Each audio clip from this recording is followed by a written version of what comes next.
আব্দুল মুত্তালিবের পুত্রবধূ আমেনা নবীজির আম্মা জানকে জিজ্ঞেস করলেন, আমেনা মারে তোর সন্তানের নাম কি রাখবি, কি খেয়াল করছো?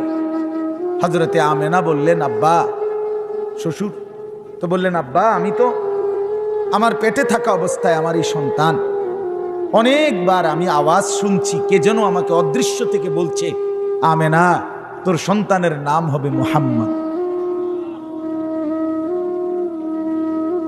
আব্দুল মুত্তালিব বললেন, আমেনা কি শুনাইলা এটা? আমার আজকে ৮৬ বছরের চাইতে বেশি বয়স, আমি এই আরবের সবচেয়ে বড় সর্দার, এই গোটা আরবে কত বাচ্চার নাম আমি রাখলাম, কত বাচ্চার নাম আমি শুনলাম, কত বাচ্চার নাম রাখার অনুষ্ঠানে আমি ছিলাম, এমন সুন্দর, এমন আজীব, এমন চমৎকার নাম আমি তো আর মারে কোনোদিন শুনি নাই।